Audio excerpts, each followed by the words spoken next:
आपने पिछले एपिसोड में देखा होगा कि क्रिमिनल की बॉडी के अंदर भाला लग जाता है और लास्ट तक अभिमानु अपने हाथ ही बांध रहा होता है। सागिरी कहती है बस एक ब्लो में इसने क्रिमिनल को हरा दिया, लेकिन क्रिमिनल खड़ा हो जाता है और कहता है ये तो बस शुरुआत है। और सीन कट होता है और हम नेक्स्ट सीन में देखते हैं कि अभिमानु ने उस क्रिमिनल को एक बदतर और बुरी तरह से मौत दी है। उसके शरीर में सारे हथियार डाल दिए हैं और पूरा खून ही खून हो रखा है। ये अभिमानु का एक बेस्ट मोमेंट था। और कविमारू कहता है ये तो एक टाइम की बर्बादी थी और चलो एलिक्सर ऑफ लाइफ ढूंढते हैं। और कहता है देखो सागिरी, मैंने अब तक हाथ बांध रखे हैं। किशोर डोनो अपनी स्वॉर्ड निकालता है और उस क्रिमिनल के गले को काट देता है और कहता है मुझे इस आइलैंड से वापस जाना होगा क्योंकि मेरा क्रिमिनल मर चुका है और मैं इसका सर लेकर जा रहा हूँ ताकि मैं इसे दिखा सकूँ और वापस जाकर मैं एक अच्छा बात लूंगा। सागिरी कहती है ध्यान से जाना क्योंकि इस आइलैंड पे 60 लोग मिसिंग है। किशोर डोनो कहता है इस वक्त चिंता तुम्हें खुद की करनी चाहिए। तुम्हें लगता है कि किसी के हाथ बंधे होने से तुम बच जाओगी और जो तुम्हारे सामने आदमी खड़ा है वो एक बहुत बड़ा क्रिमिनल है। जो क्रिमिनल यहाँ पे आए हैं कुछ जल्दी से यहाँ से छुटकारा पाना चाहते हैं और कुछ एक साथ मिलकर एलिक्सर ऑफ लाइफ फाइंड करना चाहते हैं और कुछ अपने तरीके का यूज कर रहे हैं और शोगन के वर्ड्स को हमें फॉलो करना चाहिए। लेकिन उससे पहले हमारी प्रायोरिटीज को देखना है कि हम सबसे पहले एलिक्सर ऑफ लाइफ को ढूंढना है। इसलिए तुम एक स्ट्रिक्ट हो और हमारी प्रायोरिटीज के लिए शोगन के रूल्स को तोड़ना पड़े तो हम तोड़ेंगे। रूल्स तभी होते हैं जब सभी लोग उसको फॉलो करते हैं। और क्या मैं तुम्हारे लिए इस क्रिमिनल की गर्दन को अलग कर दूं? और स्वॉर्ड निकालने वाला ही होता है और कविमारू उसके पास आकर खड़ा हो जाता है। तुम्हें इतनी भी जल्दी क्यों है? हमें एलिक्सर ऑफ लाइफ ढूंढने दो आखिरकार, मुझे अपनी वाइफ के पास भी जाना है। अगले सीन में हम देखते हैं सागिरी के सिबलिंग को जो उस जाइंट क्रिमिनल का एग्जीक्यूशनर था और वो जाइंट को रस्सी से पेड़ से बांध रहा होता है। वो जाइंट उसके पास आकर खड़ा होता है। एजिनो डोनो कहता है तुम्हें भूख लग रही है क्या रोकुरोता? वो जाइंट उसका सर को पकड़ने की कोशिश करता है। एजिनो डोनो अपनी ब्लेड से उस पर अटैक करता है। वो ब्लेड ही टूट जाता है और अगले सीन में हम देखते हैं कि जाइंट क्रिमिनल ने उसके सर को ही खा लिया है। और किशोर डोनो बताता है कि कुछ घंटों में आधे से भी ज्यादा क्रिमिनल मर जाएंगे और इस दिन के अंत तक बस एक ही क्रिमिनल बचेगा और वो हो तुम। अगर तुम्हारा नंबर कम होगा तो और लोगों को यहाँ पर भेजा जाएगा। मैसेंजर इशू तक पहुंच जाएंगे और वो शोगन इवागोकुरे के नए आदमी से कांटेक्ट जरूर करेंगे और इस जॉब से क्लैन के नेक्स्ट हेड को चुना जाएगा। मुझे ये बात नहीं पता सच है या झूठ, लेकिन किसी के अंदर ये एम्बिशन जगाने के लिए तो बहुत है। और कहता है सागिरी तुम खुद का ध्यान रखना। सागिरी सोचती है कि मैं और कविमारू कितने समय से साथ है, लेकिन मुझे इसका ट्रू नेचर नहीं पता है।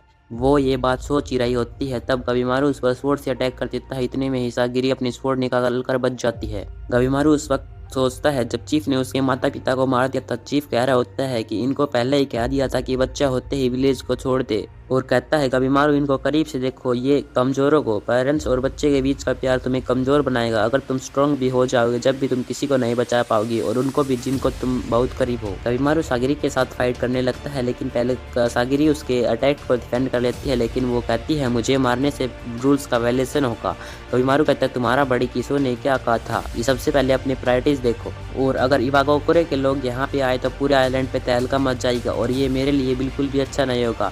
मुझे उनके आने से पहले एलिक्सर ऑफ लाइफ को ढूंढना होगा और इस काम के लिए तुम मेरे बाधा हो। सागिरी कहते तुम मुझे मारना चाहते हो? कविमारू कहता है कभी कभी तुम्हारे पास कोई भी चॉइसेस नहीं होती है, सॉरी मांगता हूँ, लेकिन मुझे तुम्हें मारना होगा। सागिरी कहती है ये आदमी तो मैंने सोचा था उससे भी खतरनाक है और मुझे ये जल्दी से जल्दी मारना होगा और कुछ रीजंस के चक्करों में मैं घबरा रही हूँ और मैं ये नहीं कर पा रही हूँ। कविमारू कहता है मुझे अभी के लिए इसे मारना होगा, क्यों मैं अपने आप को इसे पीछे रख रहा हूँ। वो अपनी वाइफ के बारे में याद करता है, उसने मुझे कहा था कि किसी को मारना नॉर्मल नहीं होता है। उस वक्त कविमारू कहता है मैं होलो हूँ, मेरे अंदर कोई फीलिंग नहीं है। उसकी वाइफ कहती है तुम उस वक्त ब्लश क्यों कर रहे थे? अगर तुम्हारे पास इमोशन नहीं है तो उनकी सुनो और अब तुम वैसे नहीं रहे हो जब तुम पहले थे। अगर तुम्हारे अंदर जैसा सांस है वैसे ही तुम्हारे इमोशन है। मैं जब तक तुम्हारे साथ हूँ जब तक तुम ऐसे हो, अगर मुझे इसके लिए विलेज छोड़ना पड़ा तो मैं छोड़ दूंगी। कविमारू कहता है मुझे अपनी वाइफ से मिलने के बाद बहुत सारे इमोशन आ गए हैं और मुझे अपनी वाइफ की वजह से कमजोरी है, क्योंकि मेरी वाइफ को जो नुकसान पहुंचाएगा मैं उसको पहले मारूंगा। और जब वो सागिरी से फाइट कर रहा होता है तभी भी वही कमजोरी थी और सागिरी कहती है ये उनमें से है जो क्रिमिनल में सबसे टॉप पे था। कविमारू कहता है मेरा हार्ट इसमें बाधा दे रहा है और वो अपनी चीफ की बात को याद करता है कि अगर तुम स्ट्रांग भी हो लेकिन तुम किसी को भी नहीं बचा पाओगे। कविमारू अपनी स्ट्रेंथ से सागिरी के ब्लेड को तोड़ देता है लेकिन वो रुकता नहीं है। वो उसके ऊपर एक और बार अटैक करता है लेकिन सागिरी ब्लेड के कवर से बच जाती है। कविमारू कहता है रजिस्ट करना बंद करो क्योंकि इससे कोई फायदा नहीं होगा, तुम मुझे ऐसे नहीं हरा सकती हो। मुझे दूसरे क्रिमिनल के बारे में तो नहीं पता लेकिन तुम्हें मारकर मुझे बहुत बुरा लगेगा, इसलिए क्या तुम शांति से मर जाओगी? सागिरी कहती है मरने से तुम्हें डर तो होगा, तुम्हें ऐसे इमोशन बचे हैं क्या? कबीमारू कहता है तुम सही हो। अगले सीन में हम देखते हैं कि कबीमारू ने सागिरी को हरा दिया है और वो उसके ऊपर बैठा है और उसके गले पर ब्लेड तान रखी है। कहता है मैं कबीमारू दा होल्लो हूँ, मैं लोगों को मार मार कर थक गया हूँ, मुझे एक और मारने से कुछ नहीं होगा। और हम देखते हैं कि ये सब कबीमारू चीफ की बातों को याद कर रहा होता है और उसके ऊपर चीफ का साया होता है, लेकिन उसकी वाइफ उससे ये काम करने को मना कर रही होती है और वो चीफ के साये को हटा देती है। सागिरी सोचती है ऐसे इन्वायरमेंट पे बड़े होने के बावजूद ये एक होलो मैन नहीं, बिना इमोशन के साथ, बल्कि ये एक ह्यूमन बीइंग है, इमोशन के साथ है और उसे देखकर मुझे अब मेरे इमोशन दिखते हैं। कबीमारू कहता है मैं ऐसे वीक बना हूँ, ऐसे रहा तो मैं जिंदा तक नहीं बच पाऊंगा और कभी भी अपनी वाइफ से नहीं मिल पाऊंगा। सागिरी कहती है ये कोई वीकनेस नहीं है बल्कि स्ट्रेंथ का बीज है और तुम्हारी इमोशन से ना भागना ये तुम्हारी स्ट्रेंथ है। और वो स्वॉर्ड के कवर को ब्लेड के अंदर डाल देती है। पहले मैं तुम्हारा एग्जीक्यूशन करती तो एक ही बार में कर देती, लेकिन अब से तुम्हें एक मौका दूंगी अपने क्राइम्स के बारे में रिग्रेट करने का और अपने वाइफ की लाइफ को वापस मांगने का। इसके साथ उनका रिलेशनशिप और भी स्ट्रॉन्ग हो जाता है। अगले सीन में हम देखते हैं ब्लेड ड्रैगन और उसके एग्जीक्यूशनर को। उसका एग्जीक्यूशनर कहता है ये मैन मेड ऑब्जेक्ट जैसे लग रहे हैं। ब्लेड ड्रैगन देखता है कि उसके हाथ पे एक बटरफ्लाई होती है। जब वो उसको करीब से देखता है तब उसे दिखता है कि इस पे तो ह्यूमन जैसा फेस है और वो तुरंत ही अपने हाथ को काट देता है स्वॉर्ड से। एग्जीक्यूशनर कहता है ये क्या कर रहे हो तुम? ब्लेड ड्रैगन कहता है देखो उस बटरफ्लाई के चेहरे को, वो ह्यूमन फेस की जैसे लग रहा है, ये चीज़ हमारे वर्ल्ड से नहीं है। और हम देखते हैं कि उस कटे हुए हाथ पे फ्लावर्स ब्लूम करने लगते हैं और हम देखते हैं कि वहाँ पर बहुत सारे सेंटीपीड्स और बहुत सारे ह्यूमन फेस बटरफ्लाइज होते हैं जंगल के अंदर।